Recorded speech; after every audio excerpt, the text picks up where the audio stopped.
Amigos, un gusto y la verdad es que mucha alegría porque te conectes hoy conmigo estos minutos, en este instante, porque dediques esos momentos que aparentemente son para mí, pero que en realidad son espacios para ti, completamente dirigidos para ti.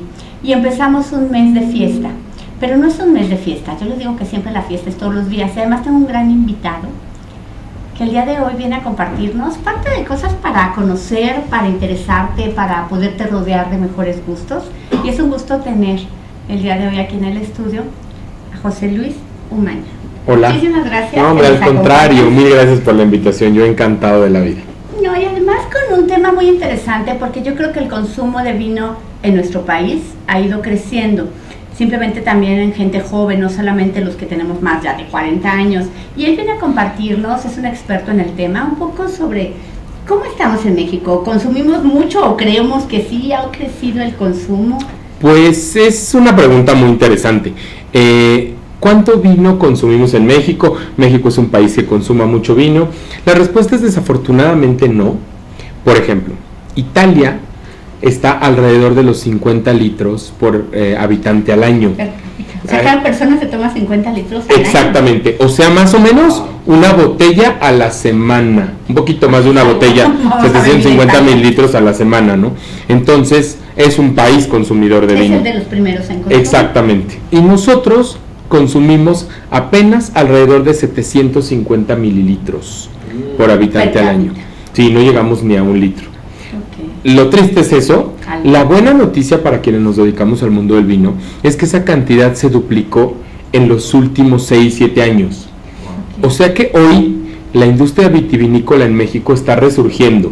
Digo resurgiendo porque si pensamos en el origen del vino en nuestro continente, la primer vinícola de América está en México, ¿no? 1597 se fundó Rancho San Lorenzo, hoy Casa Madero, en lo que era la misión de Las Parras, en Parras, Coahuila. Y en ese tiempo comienza a hacerse, bueno, todo este proceso desde la siembra y demás, con una intención de cubrir las necesidades del virreinato. Las necesidades del virreinato y las necesidades sobre todo religiosas, ¿no? Okay. O sea, no necesariamente del gobierno, que pues sí, tal vez el virrey y sus allegados querían un buen vino. Sin embargo, quienes fueron los encargados de comenzar con la plantación de la vid, es algo importante. Recuerden que la vid no se siembra, sino se planta. Eso significa que yo no pongo una semilla, sino que tomo pequeñas varas o sarmientos del viñedo y posteriormente echan raíz y luego las paso al campo. Entonces comenzaron a plantar vides en América con motivos religiosos.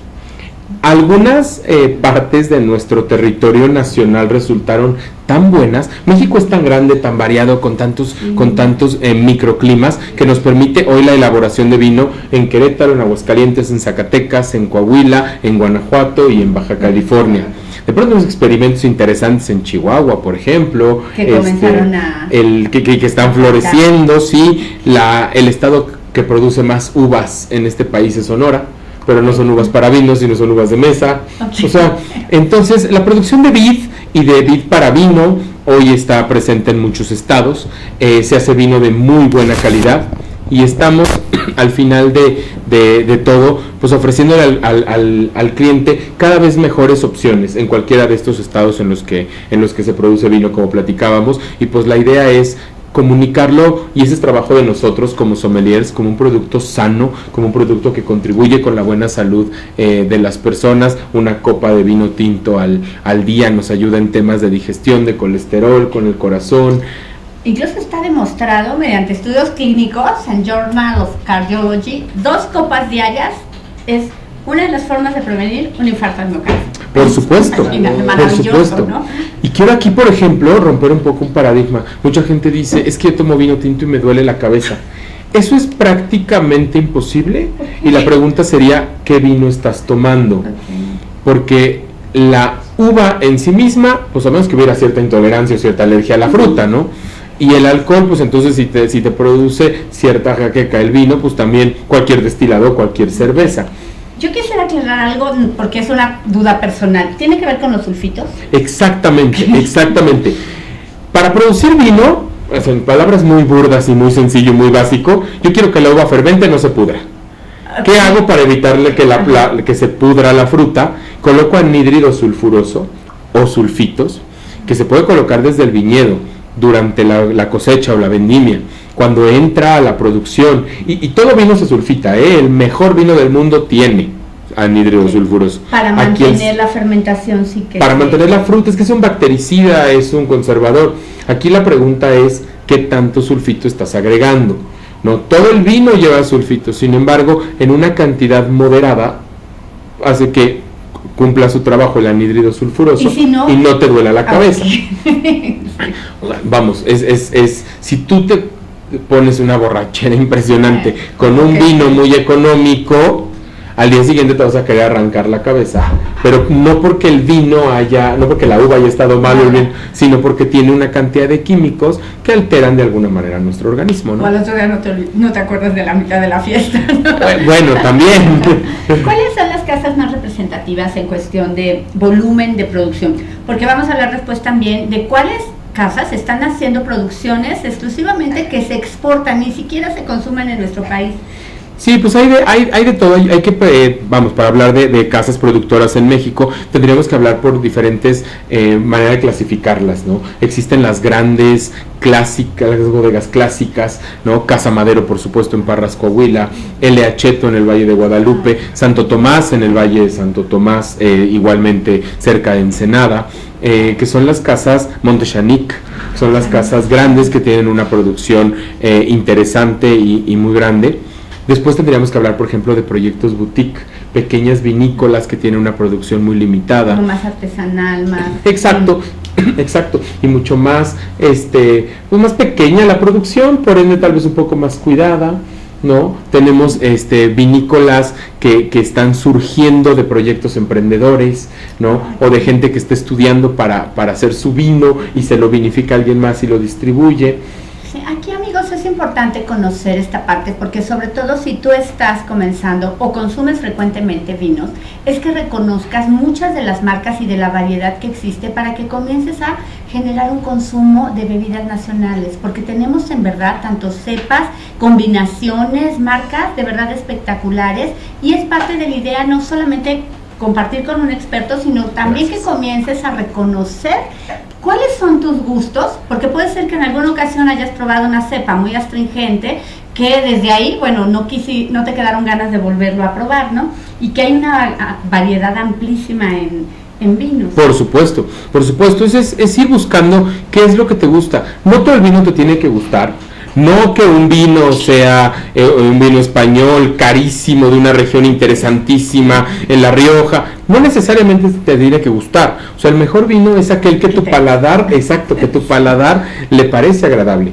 Lo que sí es importante es que podamos identificar cuáles son los elementos que hacen que un vino sea correcto.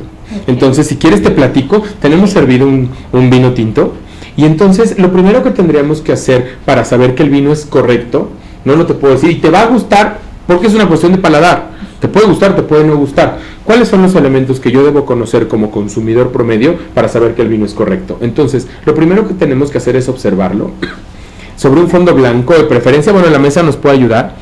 Fíjense cómo el vino tiene un color muy agradable, es limpio, es brillante, ¿no? Claro, es un color que me invita, se me antoja a probarlo. Okay. Sin que entremos en mayores detalles de tipos de uva, de qué tanto pigmentan, porque podríamos hablar de eso durante muchísimo tiempo, vemos que el vino esté sano, se me antoje probarlo. La parte más importante probablemente es cuando lo llevemos a nariz. Lo primero que voy a hacer es descartar defectos. El vino no puede tener olores desagradables de vinagre, de humedad. ¿Te acuerdas de esas bibliotecas antiquísimas que sacas el libro y huele a humedad y la biblioteca huele a humedad entre la alfombra? Eso puede ser un defecto en el vino, exacto. 1, descartemos defectos. 2, este vino huele súper agradable. Sí, delicioso. Fíjate cómo tiene aromas frutales, ¿no? Huele a cerezas, huele a ciruelas. Sí, se antoja hasta para perfume. Exacto. No me pasa, es que en catas de destilados, estoy catando un whisky o un coñac, se te antoja un tártalo. Como un baño. Exacto. Y entonces vamos a dar un primer sorbo. Medio enjuaga tu paladar, haz un buchecillo sin mucha pena, estamos catando, se vale, y pásalo.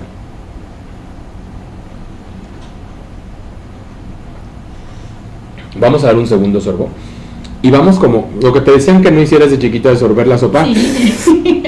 Vamos a hacerlo cuando lo tengamos en boca.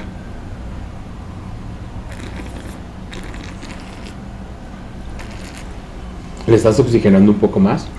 Pásalo y exhala por la nariz. Vas a llenar todo el canal retroolfactivo.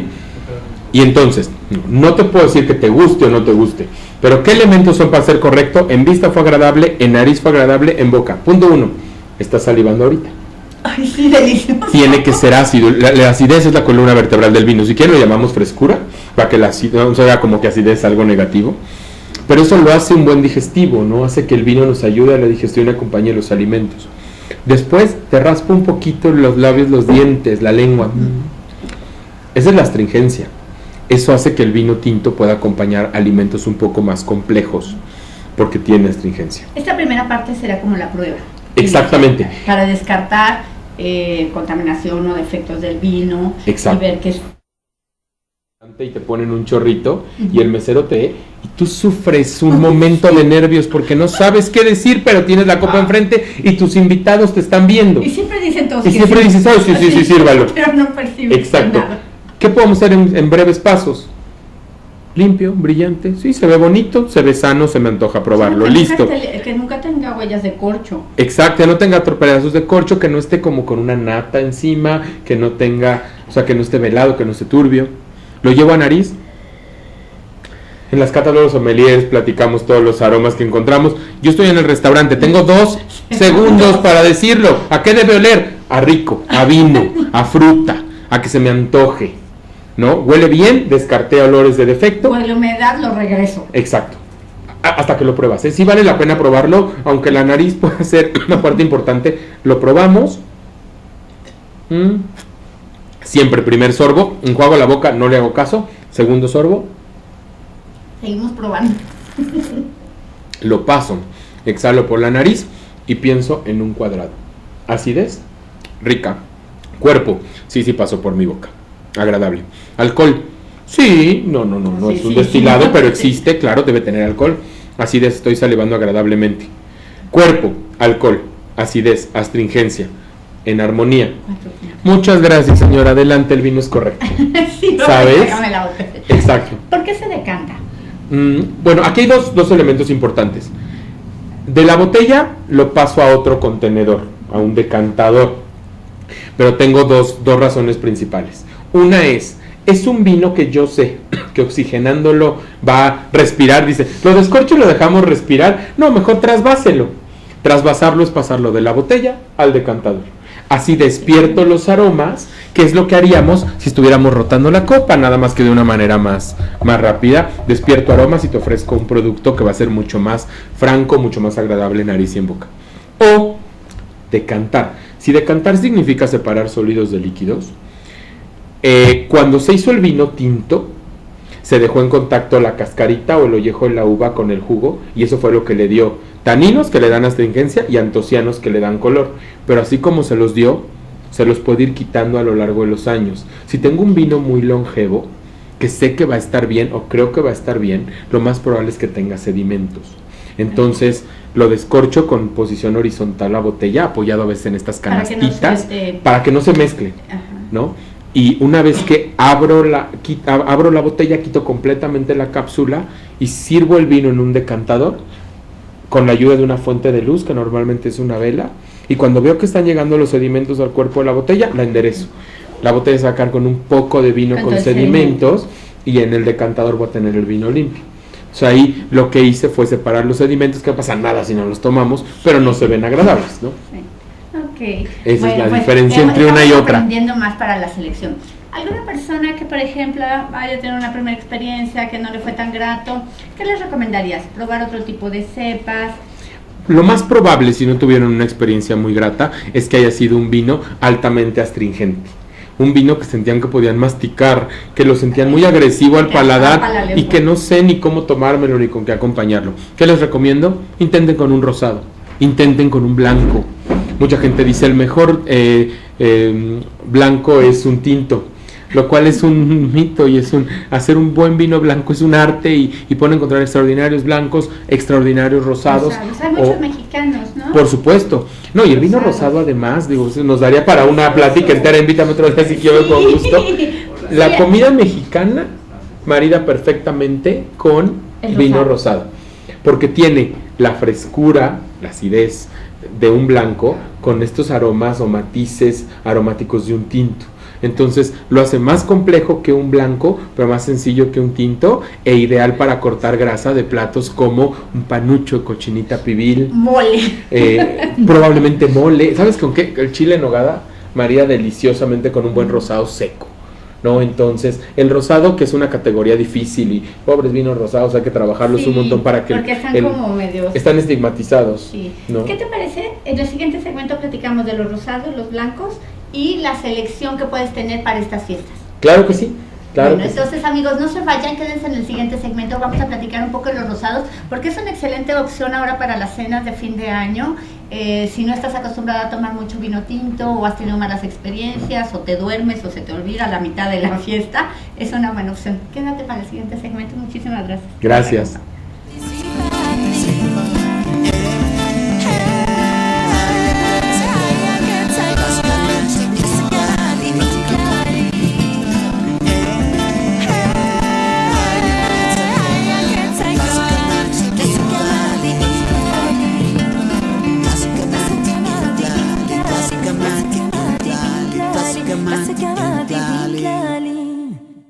Klasika mati intlali.